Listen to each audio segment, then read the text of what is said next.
So, because the concept of how time works in parallel realities is kind of integral to how manifestation works. Yeah.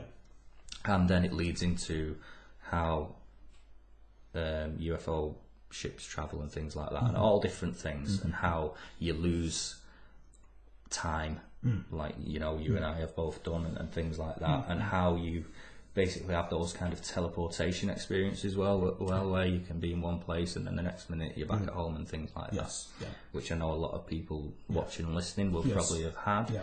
And this is how it explains all those kind of concepts. So we have to use an analogy, and again this comes from Bashar the Esasani, which what I now do, rather than, I do listen to some of his stuff still, the new stuff that he does, but what I do now is have a link with that civilization through telepathy and contact them more directly, rather than have to search for the information. What actually happened was I did a meditation I fell into a meditation while driving, and it was, I had this vision that I'd gone to see Bashar at one of his events, and the first thing he said to me was, "You shouldn't be here." So I was like, okay, and then the vision stopped. Now the interpretation of that eluded me for a while, but then I realised what he meant was that I didn't need to be there, that I didn't need to go to see his channel physically or meet in that way, that I could have my own connection to that race and that information, which I now do, and that's why I have the understanding of these concepts and can also expand on them in different ways, in deeper ways in some aspects than he even does now, which is really interesting. So the time thing is very interesting, and we use a visualization of an old film strip. So an old film strip is lots of still images. Okay. How we perceive physical reality is in a linear way, like we do, for a very good reason, is that we see that film strip moving through the projector at a certain rate, and it gives us the illusion of movement and time.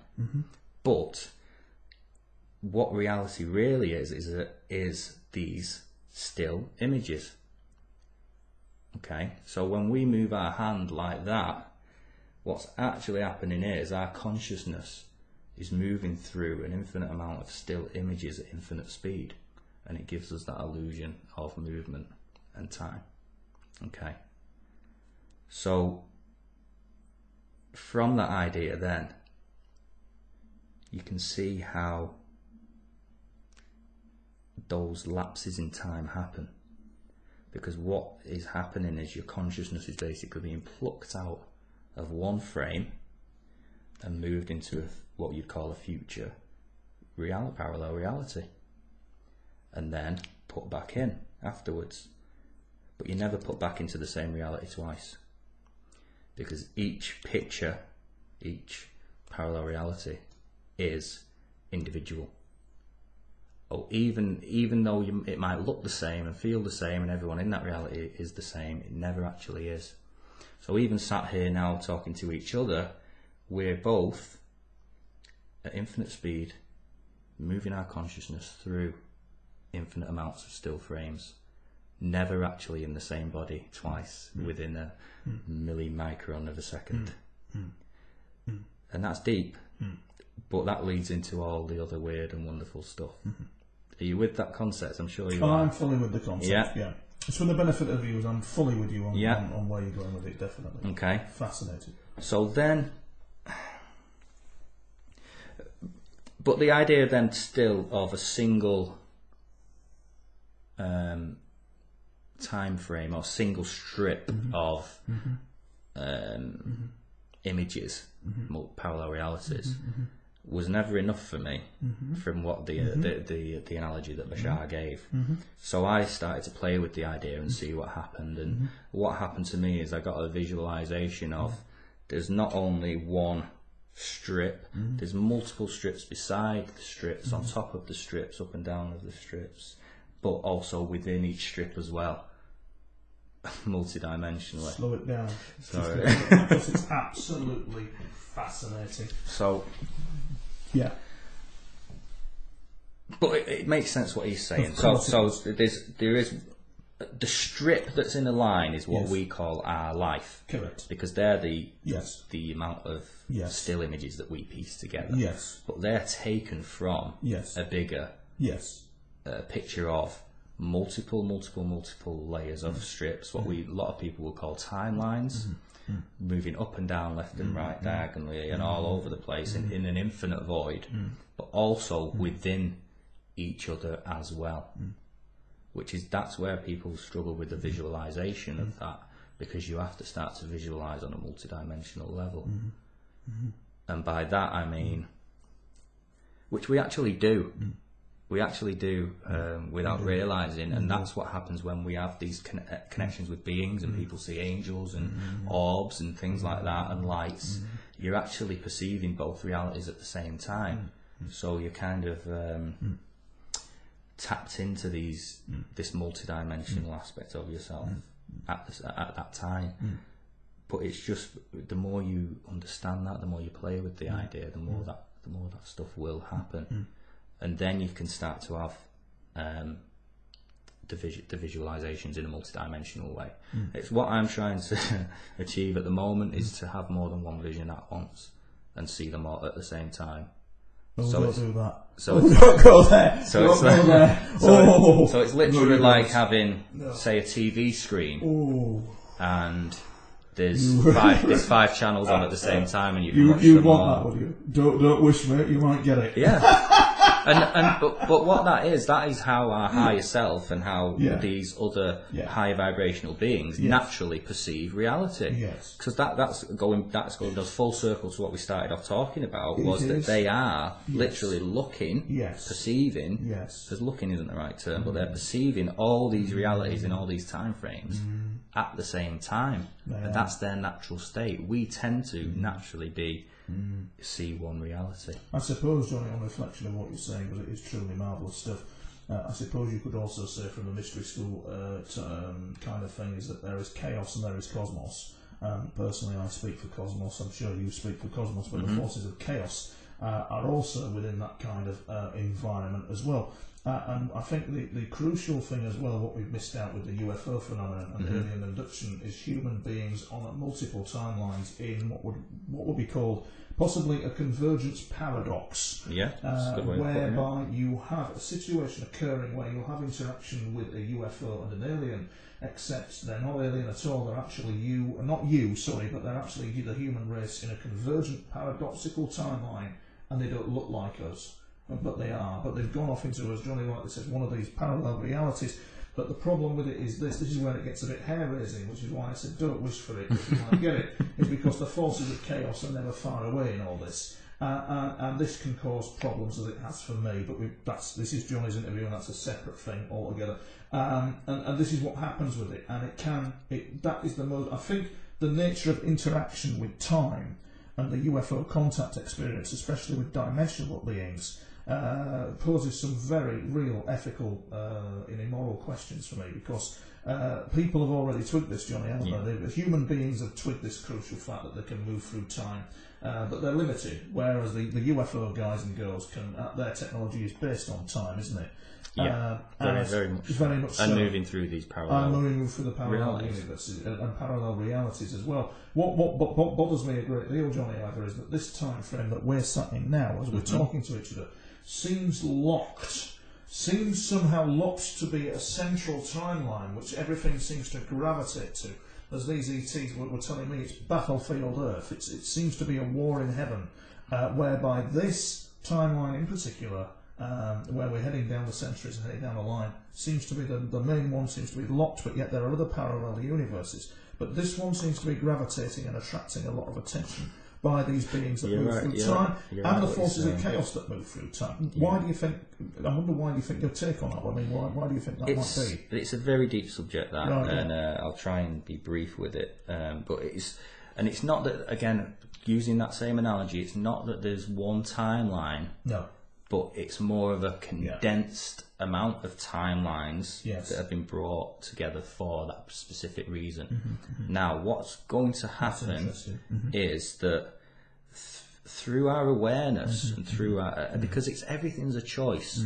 So, and there is no one future, like we said, but what's happened now, because of where we've come to in 2012, the end of the world, which was the end of old energy. It was indeed. So that's why everything's been brought in to that time, and now we are slightly starting to move out again into wider realities.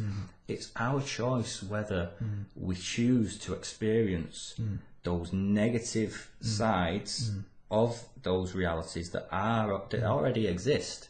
They all already exist in the now moment, because that's all we ever have. If we never end up in the future, we always just end up in another version of now. And the same with the past. We've never actually been there. It's in the now, isn't it? It's always in the now. The past is created from the now moment.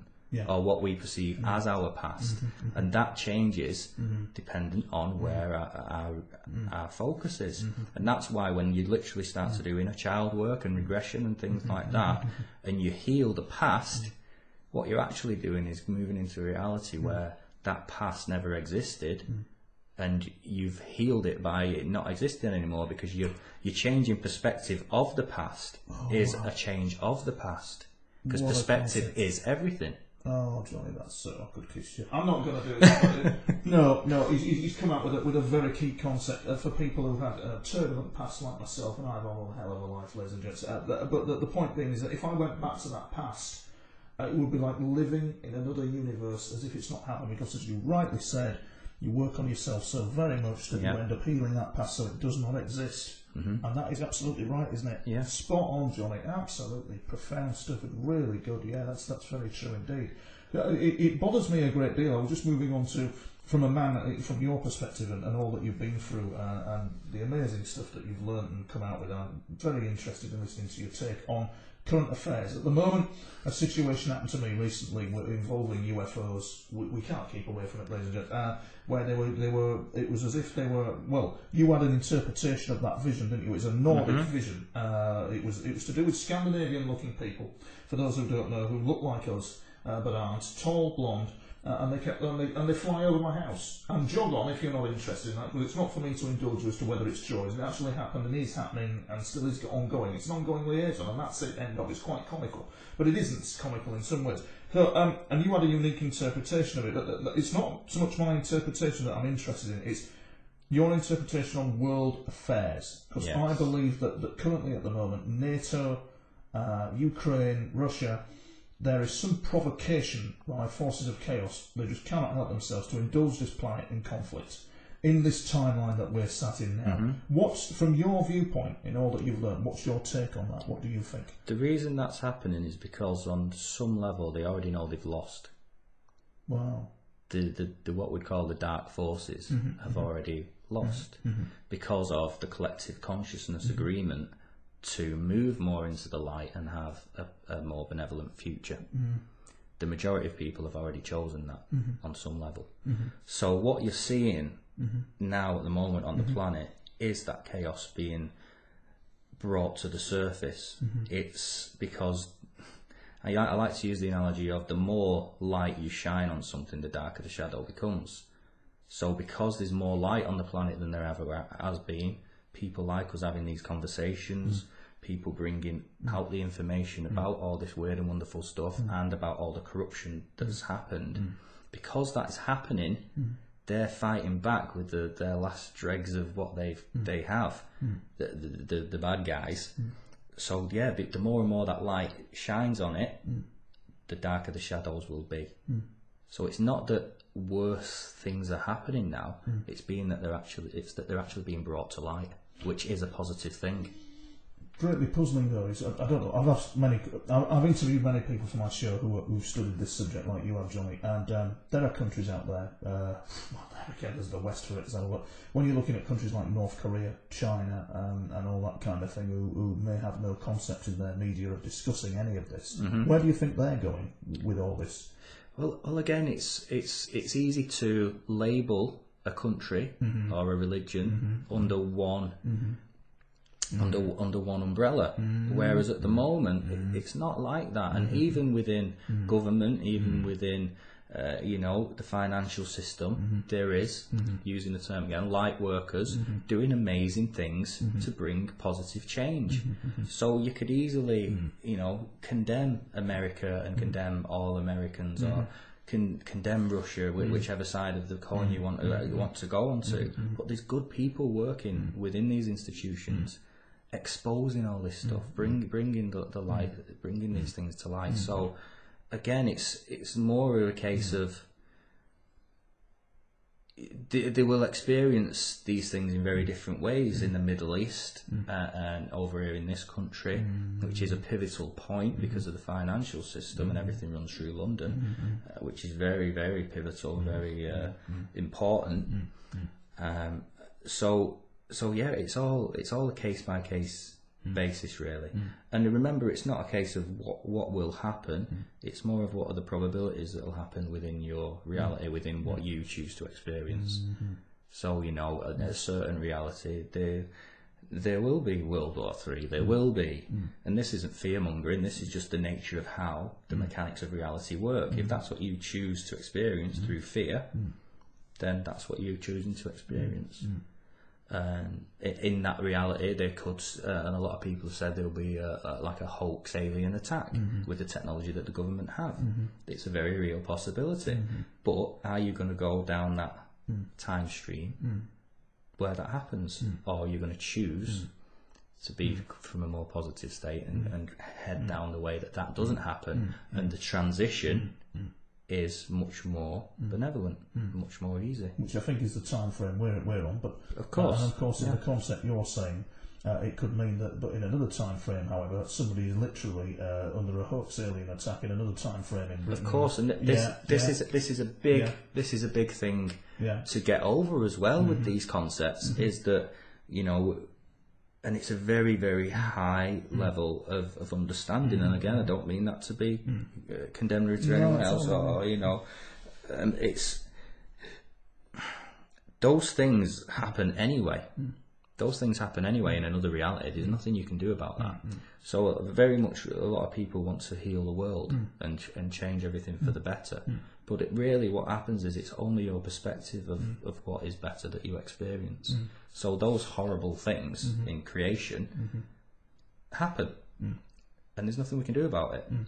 Your choice is whether to experience that or not.